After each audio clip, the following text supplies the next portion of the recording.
Welcome. I know it's a busy time with a 3-minute thesis competition and more this week. So we appreciate you guys coming, and with also recording this allows others who can't be here today to see what we have to say about teaching and mentoring. So we have 3 panelists today who will share their thoughts and experiences.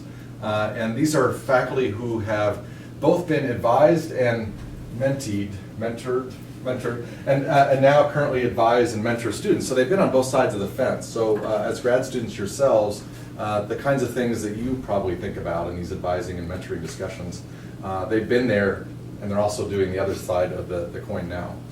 In addition, they can also share some thoughts perhaps on training. So as grad students now, what if you go on to have your own students, undergraduate or graduate students who you are working with, who you are advising or mentoring? That'll be even a third aspect of advising and mentoring that you might be wondering about. So we're delighted to have Dr. Marty Schiller join us. He's going to kick things off. He is a professor in the School of Life Sciences, but also in charge of the Nevada Institute of Personalized Medicine. Delighted to have Marty kick things off. We're going to turn it over to Hassan Deniz, who's an associate professor in teaching and learning and specializes in science education. He's also taught in high schools, right? So I don't know if you were mentoring high school students so much, but I'm sure you could add even further dimensions to such things. And we have Dr. Bob Roth, chair of the Department of Anthropology, who's also able to share her expertise across the spectrum of issues with respect to advising and mentoring. So again, thanks to all of you for joining us, and we'll turn it over to Dr. Schiller to start things off. Good morning. So I'm going to start with what I view kind of 5 key points of advice with regard to, in most cases, being mentored. So one thing for you, I mean, in my lab, I share this with my students right off the bat, but you really have to know what's expected of you. And if your advisor doesn't share that with you, the burden's on you to make sure you get that information because you want to do well. So that's a good starting point.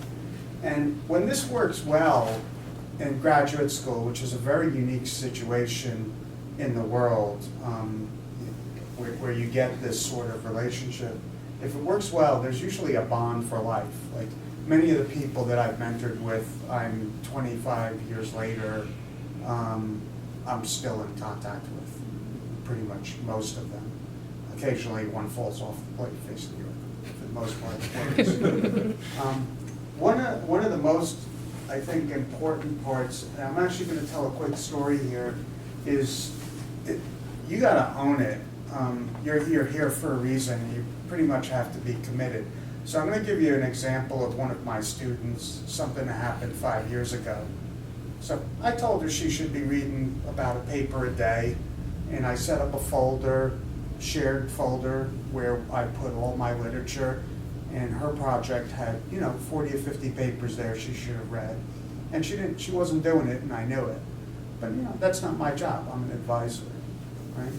And then she came and she was designing an experiment, and I looked at it and I was like, she didn't read that paper because she would just be wasting her time.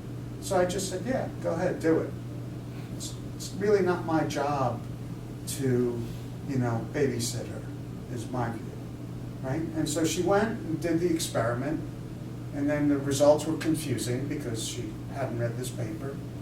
And then she took the time, because I have my students, before they come to me, do some research. So she looked it up and she found the paper that she should have read before. And she came to me and said, did you ever read this paper? And I was like, yeah, I've read it a few years ago. And she said, well, it meant the experiment I designed was all wrong. And I wasted 2 weeks of time. And I was like, yeah, I know, right? And it seems kind of cruel, right, that I basically let her waste 2 weeks of her time. But the point is that she owns the project, not me. If she's not going to put in the effort to do what she's supposed to do, I'm not going to do it for her. And I shouldn't be doing it for her. It's graduate school. So she had to own it. And I'll tell you something, when you look at her graduate career, it was a turning point, right? The 2 weeks was an investment, and she's incredible now, and she owns it, okay? So if you don't want to own it, I would really question whether you should be in graduate school, because that's kind of what it's about. And if you own it, you're kind of, the next part is you end up living it. You know, when you go home, you think about it. That sort of excellence that develops when you do that, there's no substitute for it. And that's what people want when they're hiring. They want to see people like that. So I think those are two good pieces of advice. I came up with this when I was being mentored, and I still use it today. I use it in my job with my supervisor still. And I think it's the most important question you'll ever ask, and you should ask it almost every week to your mentor. What could I do better? Okay? So I remember when I came up with this, I was a postdoc at Hopkins at the time, and I used to go, when I had my weekly meeting, I would say, what can I do better here, right? And after about 2 years, they said nothing, right? So I had achieved everything I could learn from that, and it defined the end of the mentoring relationship. I stayed with them and worked with them for a while, just being productive. But I learned at that point, in their view, I had learned everything I should to be a professional scientist. So I really recommend that that's a question. Yes. So this is the core advice, and that's from anecdotal experiences from me. Obviously, there's a literature here and stuff. As I've written recent grants, I've actually read the majority of the mentoring literature at this point, to just see how my ideas kind of fit with the world. That's always a good thing to do. And if you go back to some of these references, I think all mentoring activities can be broken up into kind of psychological, motivational type support, direct assistance where I'm helping in some way, and role modeling, where you kind of look at things I do. And when I do everything in my lab, I share it, whether it's politics or, a reviewer not treating us fairly. I like people to know what they're getting into. Now, everybody kind of needs a different menu of this stuff. Some people are very strong psychologically and they don't need much help, but other people do need help in these ways.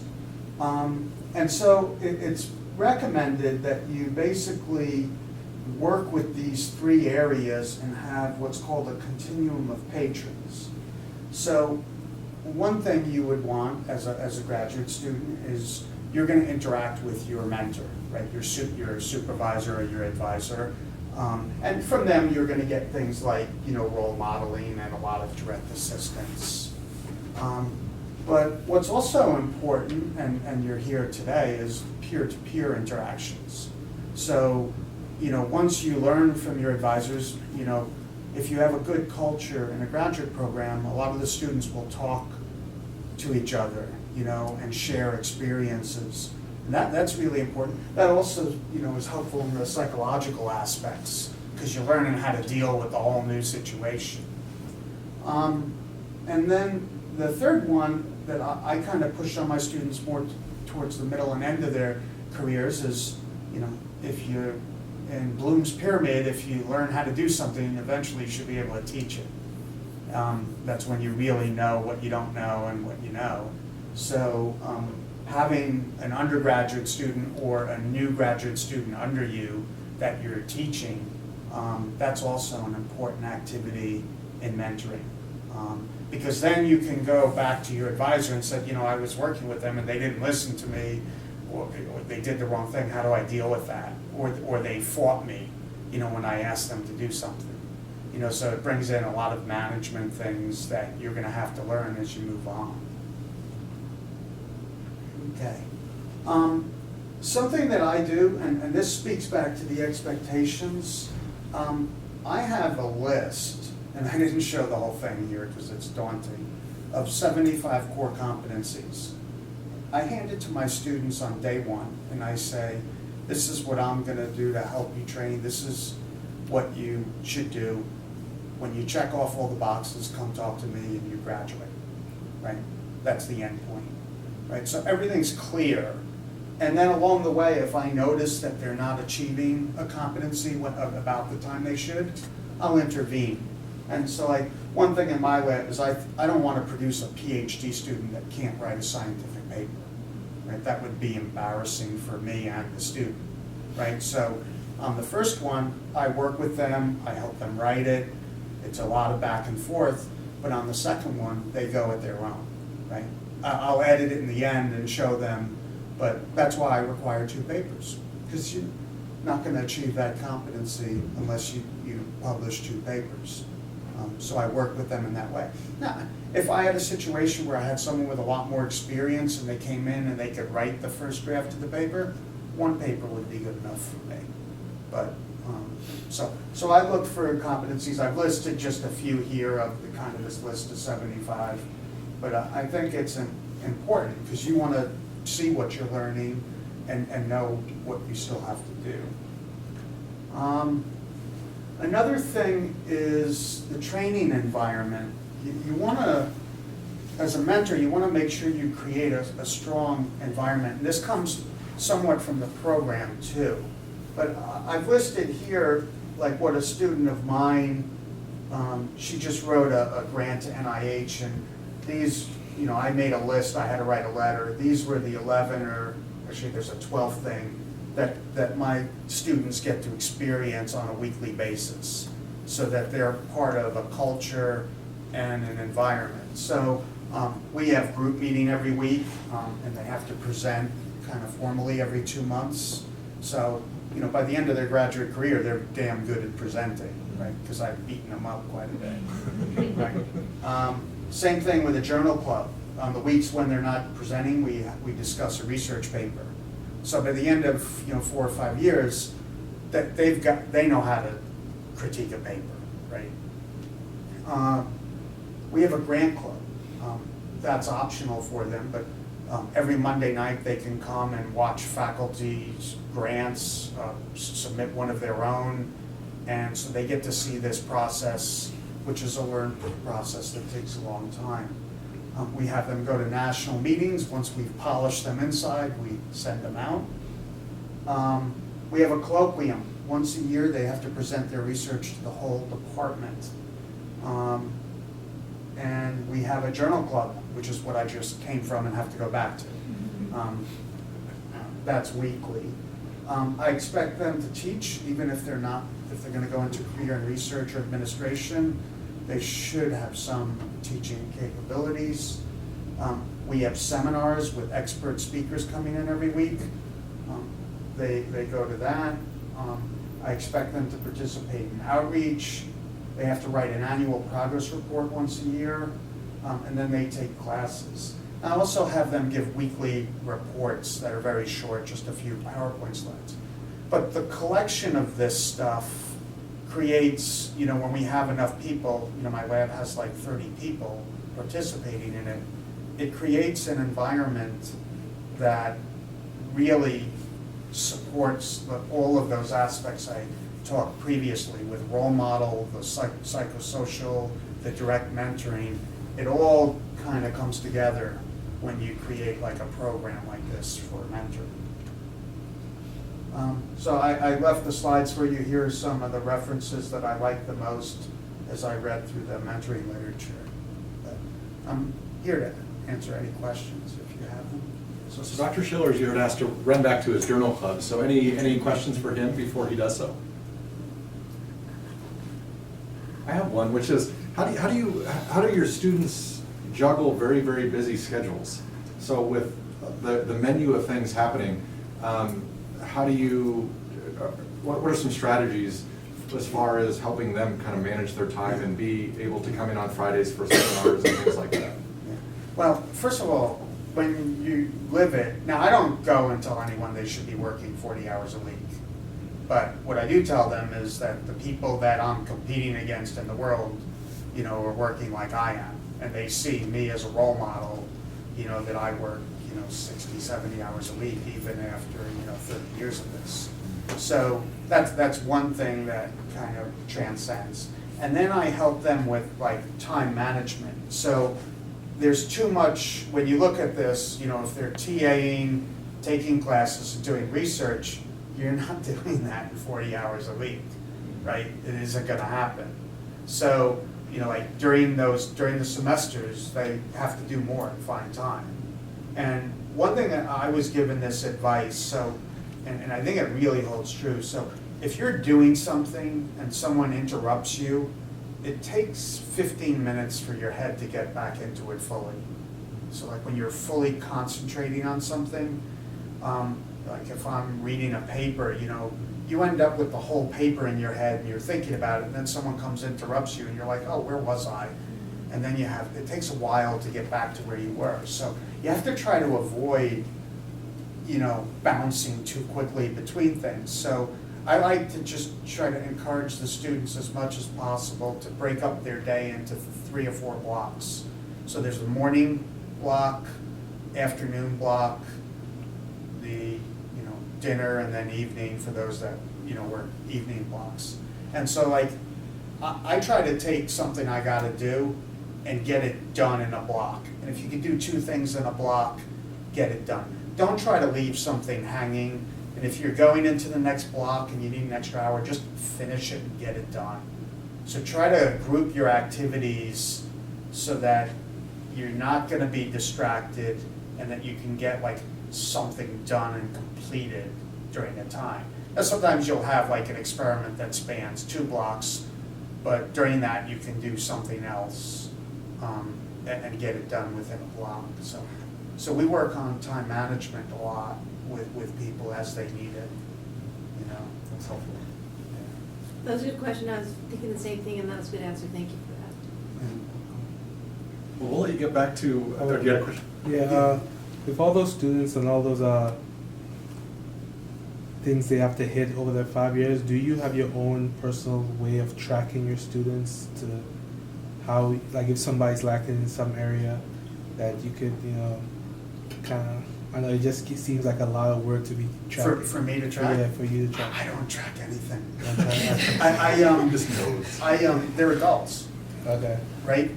Why do they need me to track them? They can manage themselves. I give them the list and I'm like, when you're done, give it back to me. I do the same thing with, like, we have a lot of students that work in my lab that are on a clock because they're on an LOA and they're maybe building some computer software. They have to report their hours. I just make it clear that, don't lie to me because it's a felony, right? That if you're falsifying hours, and we have the privilege of working from federal dollars on a project, taxpayer money, and I just say, you keep track of your own hours, I will not look at it and sign it, but if I find out that, you're wrong, I'm gonna do everything I can to, make it miserable for you. And I've never had a problem with someone doing that, right? So I, assume that people are responsible adults. In academics, we are expecting very high ethics from people, and it's a problem when we don't have that. So I kind of leave it to them. So, and people will come to me and say, "Have I achieved this competency? Have I finished this yet?" And I'll think about it and I'll say, "What?" I never really ever answer questions. I always start with, "What do you think?" Because I don't like them coming to me and asking a question, because I'm only an advisor. I like them always coming to me and telling me what they think should be done and how it should be done. And then I like, to be able to say, yeah, that's what you should do constantly, right? But then sometimes I give advice too on how to change things. So I'll just, I view my role in being very old-fashioned in science. This is the way an advisor worked 75 years ago in science. In modern science, it's gotten quite twisted in a number of ways because of the demands on productivity and other things and just personalities. But I have a very old-fashioned view of the mentor relationship. So it's also important to have a team of mentors, because you want to get other people's views, because mine may not work for you, right? So it's always good, that's why I like having the panel, to see 3 different styles, because you'll have your own style of what works for you. Yeah. Well, thank you, Dr. Schiller. We'll let you get back to the Journal Club as you continue mentoring and advising and so forth on this Friday. So we'll turn over to Dr. Denise again now, coming from Teaching and Learning, to share his thoughts. So I'm not going to talk about myself, but this is like a background information so that you know who I am. So I come to this country about like 15 years ago, and I did my master's PhD degrees here, and then now I'm an associate professor of science education. So, and then these are the currently funded projects that I'm working on. So the first 2 projects, they are both professional development and curriculum development projects for science, integrating science, engineering, and language arts together. So they are both funded by Nevada Department of Education and National Science Foundation. And then the last one, again, Nevada Department of Education, also like professional development for science teachers, that we have new standards called NGSS. We are trying to help them to understand NGSS and implement NGSS, next generation science standards, in their own classrooms. And these are the specific research areas that I'm interested in science education. So, okay, the first thing that, as doctoral students, when you are at UNLV, you are taking the courses and you are busy on the coursework. And then, so when you have enough of those courses, you are taking your qualifying or comprehensive exam, and then moving to the dissertation proposal level, and then at the end, this dissertation defense. So you are good to go. But here's the thing, like, if you take things like this, so that if you are not interested and like engaged in research with your advisors and with other students, and that if you are not going to conferences, and if you are not going to those kind of journal clubs and all those kind of activities that GPSA is offering us here, I think your experience is going to be limited. So this is a very short-sighted and I think basic minimum of getting a PhD. So my approach for advising students, and then I try to like envision my advising, is that like it's called a straightened cognition approach. So basically, I consider these students coming to our program, they're at the periphery of science education or the community of practice. So they are becoming like learning more and more at the elbows of the experts. So you want to, like, as an advisor, you want to spend time with your students. As a student, you want to spend time with your advisor. So you need to participate in research activities. You need to participate in like conference writing and proposal writing and grant writing. You should do things together. And then that participation should result in tangible results, papers, conference proposals, and grant projects and things like that. It's not like that, you are meeting with your advisor for the sake of meeting and getting to know each other. So I know that we have like this advising sessions, just like paperwork, and you sign certain things and you talk about like in general things about your program of study. But to me, that is like, that's important, but that's not the most important thing as a doctoral student, that for you to spend time with your advisor. The meaningful thing comes from like you are engaging in doing research with your advisor. So you are making a meaning out of your experiences. You are participating in research activities, but so when you do more of these things, as you are taking classes and you are writing your, taking the qualifying exam and writing your proposal, you are moving towards the community of center. And then your identity changes. So you are not becoming a novice researcher anymore. So you are becoming like a journeyman. So at the end of the, journey, you are going to be like a master person in your field. So basically, this is like engaging in research activities with your advisor, and then moving from the periphery of community of practice towards the center. So that is like my main thing, that this is like a conceptual framework that I have in my mind, and then I put this thing together for this presentation purposes, so that we can make a meaning out of this in here. So again, the main thing is that participation, doing work with your advisor, like writing grant projects, writing manuscripts and going to conferences and engaging in meaningful activities, but at the same time, those things should result in tangible things like articles, conference proposals, reports, and things like that. And then you constantly negotiate the meaning of what's the meaning of being a doctoral student in here. So through that, you are changing your identity. So you are becoming like moving towards the center of the cognitive practice, and you feel much more confident. So if you are not engaged in these kind of activities, just go through the straight path, just taking courses and then, taking qualifying exam, doing the dissertation. I think that is very cut and, very dry and boring, I think, experience. It depends on the dissertation. Dissertation is part of it, but on top of that, you should have these extra research experiences in your program. So in our program, we have two types of doctoral students. One, like full-time doctoral students, they are there all the time. So it's easy for us to engage in these kind of activities with them because they are there. But we also have teachers. They are teaching full-time during the day, and then they come to the UNLV campus, take courses after 4 p.m. So it's really difficult for us and for them to engage in this kind of an activity with part-time doctoral students who have full-time jobs somewhere else. So I think that is the gist of my presentation about this. If you have any questions, you can ask. Thank you, Dr. I have one question for you. It would be for benefit of grad students here. What are things you think about that maybe you think the grad students you've interacted with don't think about your situation in terms of your schedule, your time, your priorities?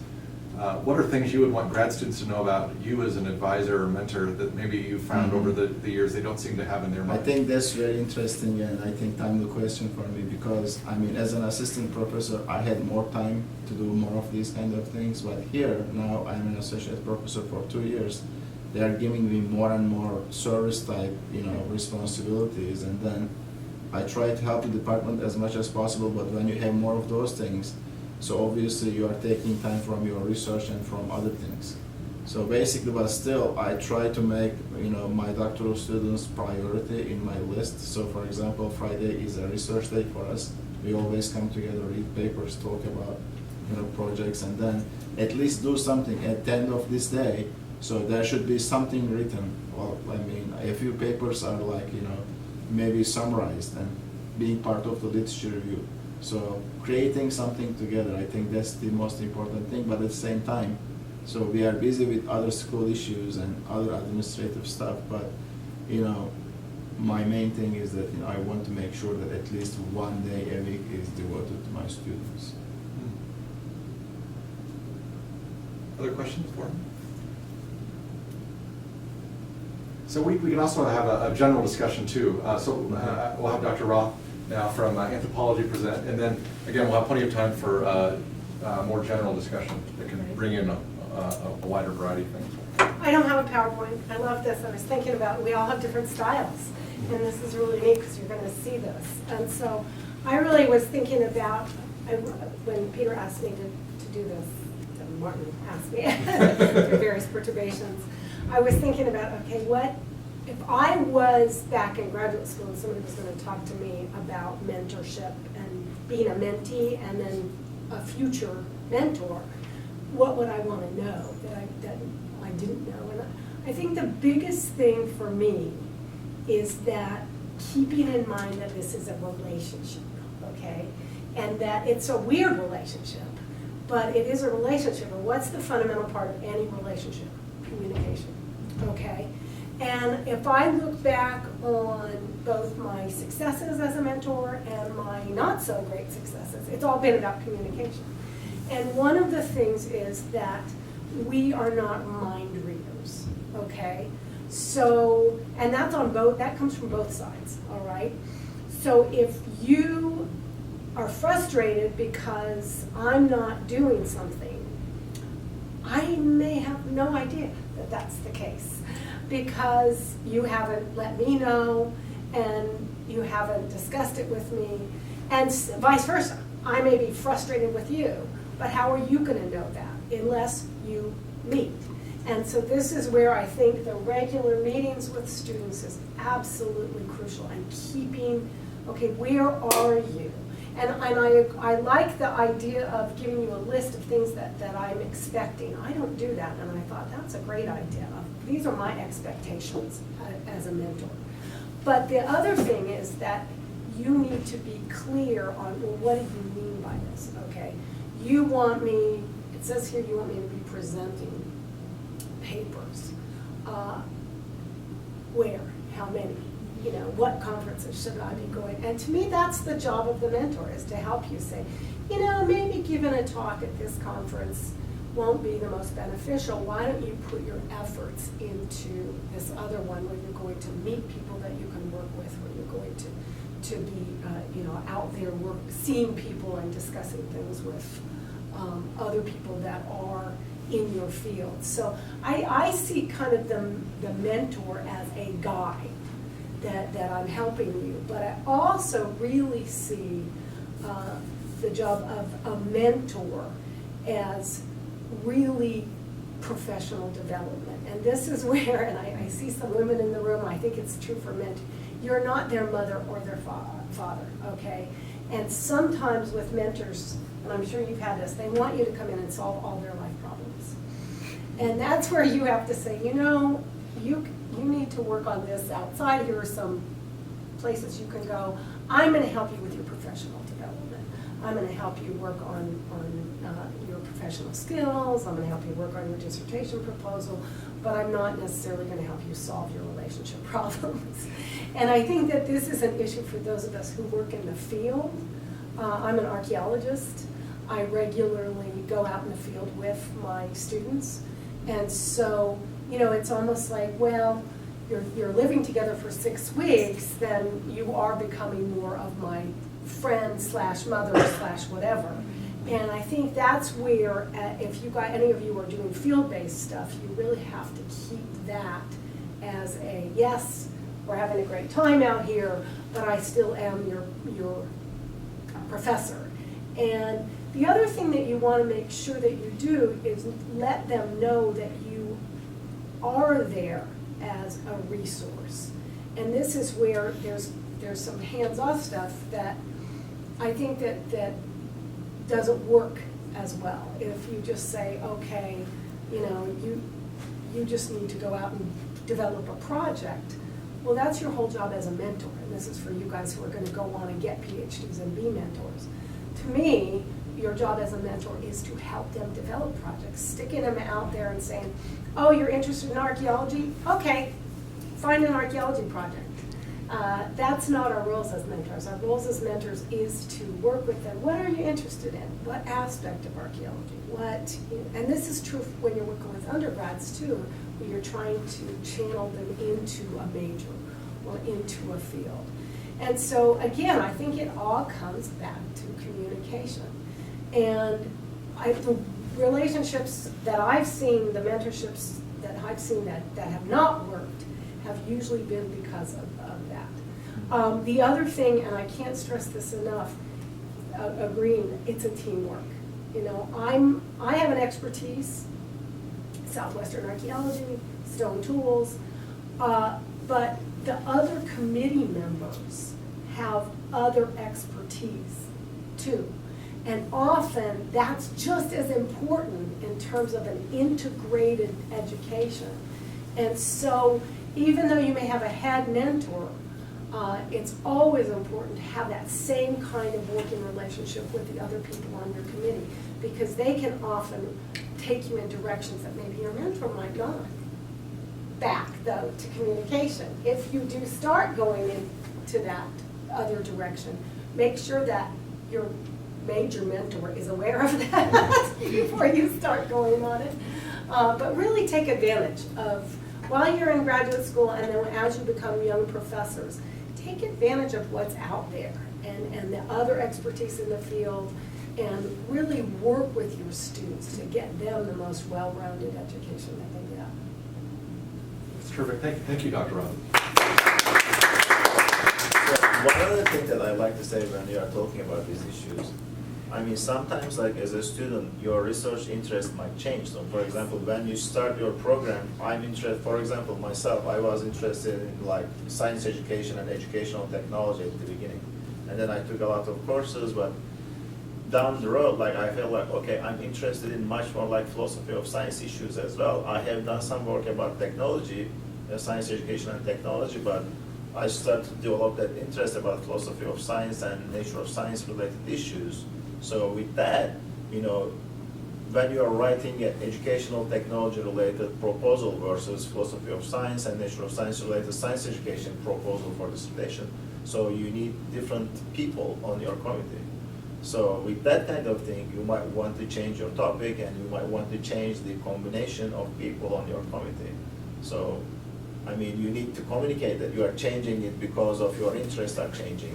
Sometimes like people might think that just because you are changing your committee, like some like personal issues and things like that, I feel that, okay, who is going to be like helping this student better? So if I'm not a, you know, a meaningful person on this committee, I should not be in there just because of, you know, I mean, I want to be on a committee. So there should be a role, a reason for a person to be on a committee.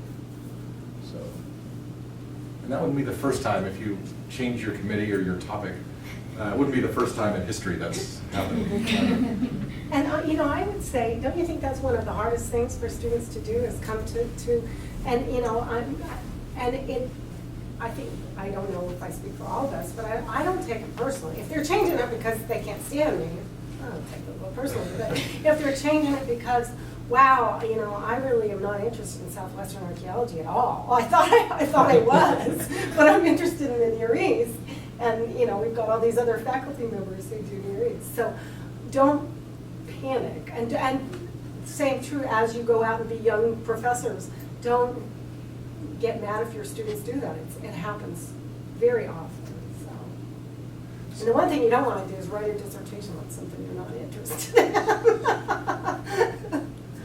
So what questions do you have? So what are some of the concerns or questions you have regarding being an advisee or mentee, let's say? What advice do you have for mentoring undergraduate students, particularly as graduate students, because there's still, you know, there's like that fine line, and you don't want to hold their hands, and you know, only have limited interaction with them, but still it's really important. I don't have a lot of experience on that respect, but you know, when I think about like my situated cognition kind of theoretical framework, so it looks like in this case, undergraduates are like true novices, and then graduate students are like journeymen, and then the professor is like the master. So I think, you know, again, like I think the journeyman can really model the actions of the professor and then work with this person in a meaningful projects. Do not like, you know, I mean, obviously novices are starting doing like, you know, do this like in a mundane work in a lab situation, like clean this part and then run this protocol and things like that. I think, you know, they can start with those kind of things, but they should not stop there. So I think after they learn the culture, I think they should start making meaningful contributions, participate in meaningful projects, and then they should start creating papers. So I mean, when I was a graduate student, I was like, basically as a researcher, I was observing the labs. But what's the relationship between these undergraduate, graduate students, and professors in the science labs? That was one of my research topics at the time. So basically, I had seen like undergraduates like doing like a graduate student work, and then before they graduate, they had like really 1 or 2 papers in respective science journals. So even as an undergraduate, I have seen these kind of things, you know.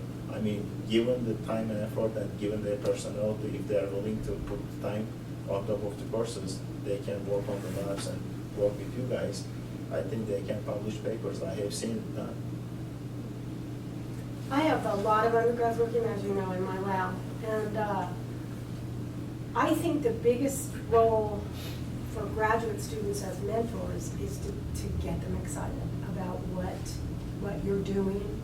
And because a lot of them are in there washing artifacts or labeling artifacts, and they're excited, but they're kind of like, boy, this is really fun. And so I think, you know, again, telling them about what you're doing, and not, what I've seen is sometimes people will just say, oh yeah, I'm going to use Ashley, one of my grad students, I'm looking at food processing technology, and everybody's kind of, you know, oh, you're looking at a blender, but she's doing this really cool research, and so I've seen her, as she discusses it, she gets so excited about it. And so I think that excitement to as you're mentoring them, why are you doing this. You have to be excited about what you're doing and why. What makes you excited? And I think that's a great way to mentor them, to kind of expose them to what got you into this in the first place.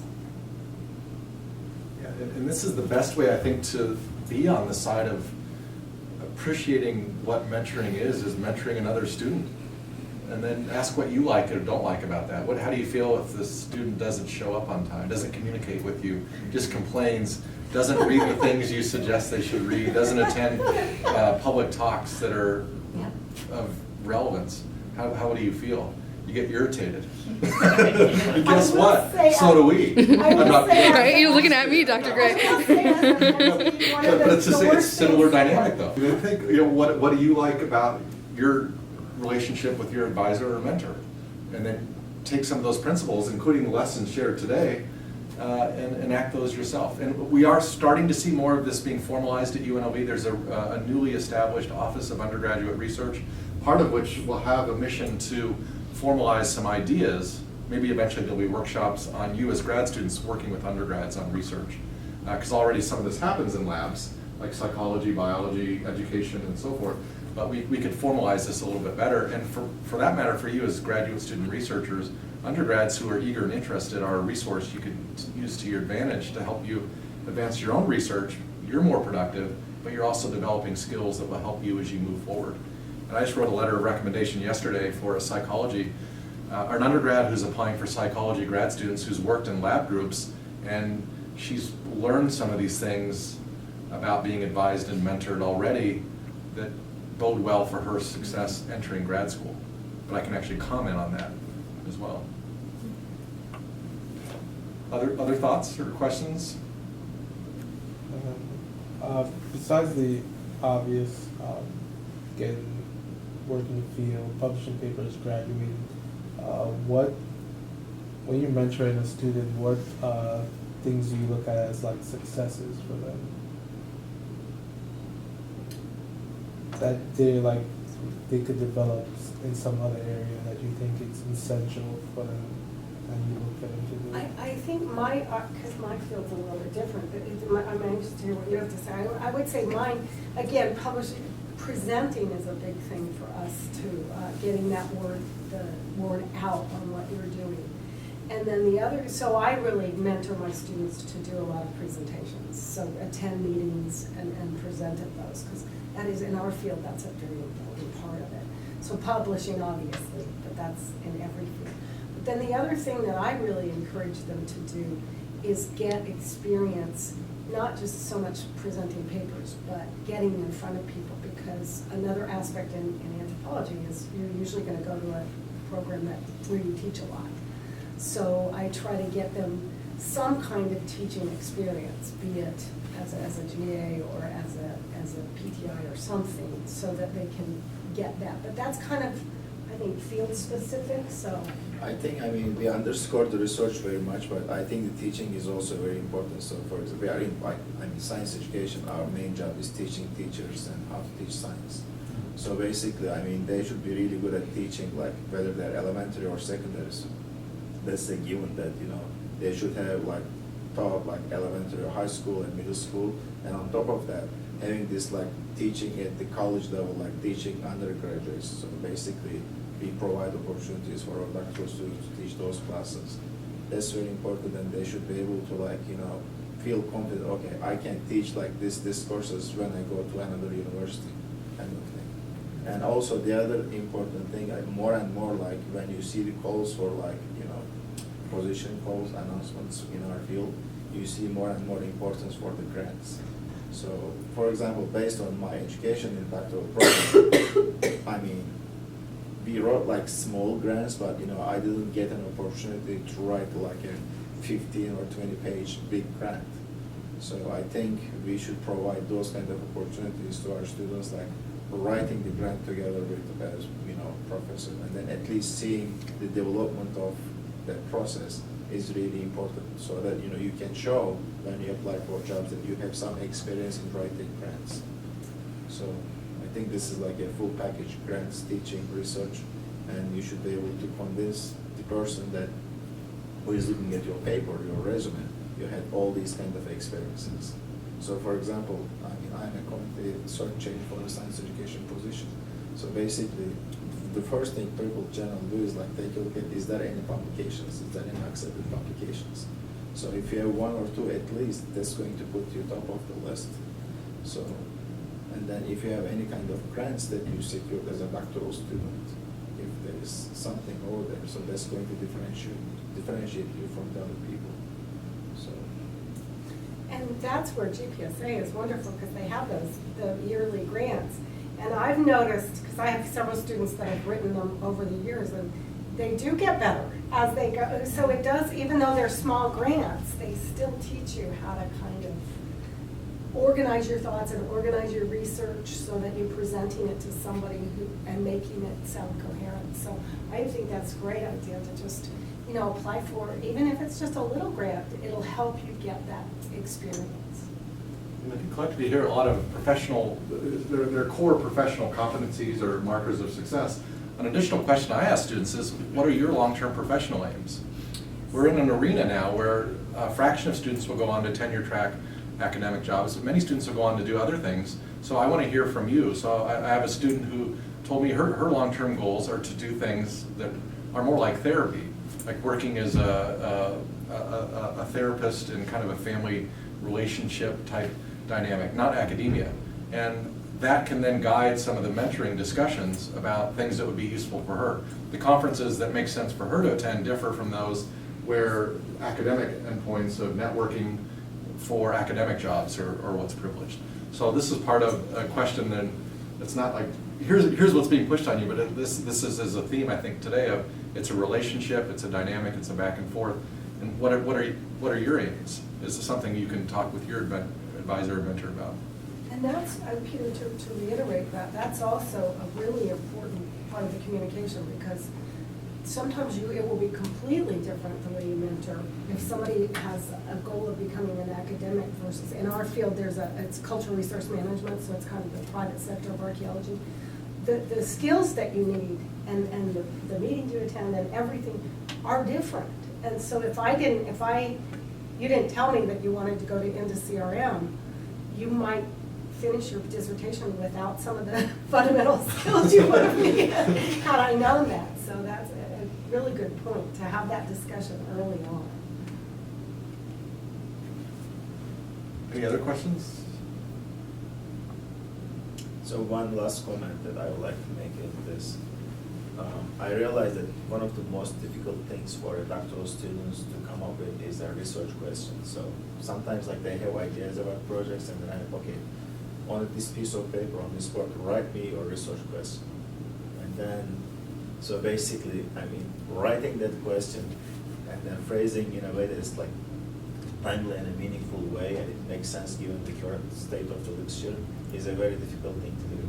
So basically, you might have some ideas here and there, but the thing is like, you need to have the background, what's out there about that topic, about your idea. You need to do a lot of reading and you need to know the field before you formulate that meaningful research question. So I think that's one of the single most important thing. And then I do not think that, as maybe students can think that, okay, this is easy. I mean, just one question, but that's not an easy thing. So it can take months and months of reading and thinking to come up with a meaningful research question for your research, for your dissertation. And some of the feedback you heard from here today is, don't expect your advisor or mentor to give you that question. You need to do the hard work yourself, but your advisor or mentor is in an excellent place to give you some feedback about whether that's a good question. Thank you for bringing that up, because they had a research fair and now they've had 3MT this week. And I noticed it looks like you have a lot of freedom as to genuinely choose something that you're specifically interested in, personally interested in. So is that true? Like, do people have a lot of freedom to choose like a detailed, very narrow subject to write their thesis on? Or is there like a general guideline? That's up to the student. Like if the question is like a really detailed question, so basically like the professor knows the field. So if the question is so like a minute detail and it's not going to make a meaningful contribution to the field, I think your professor should tell you, like, what about if we can phrase this question this way or that way? So I think at the end of the day, that research question is going to determine everything that you do about your dissertation, your data collection, your writing, your literature and everything. So that if it doesn't make sense, then I think you should get a warning from your professor.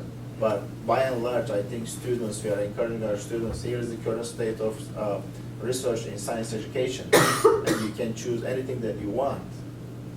But at the same time, like, if you formulate a research question which doesn't make sense given the current literature, we should tell you that. And you mentioned that your interest can shift as you go along. Can your thesis question also morph?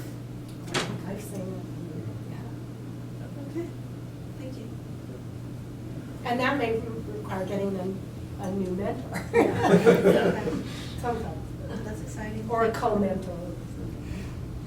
Well, we'll wrap it up there then. So I want to thank our panelists for joining us today. Dr. Roth, Dr. Denise, thank you very much for sharing your thoughts, particularly on a Friday. And thanks to all of you for joining us, and hope this was helpful. So, thank you guys.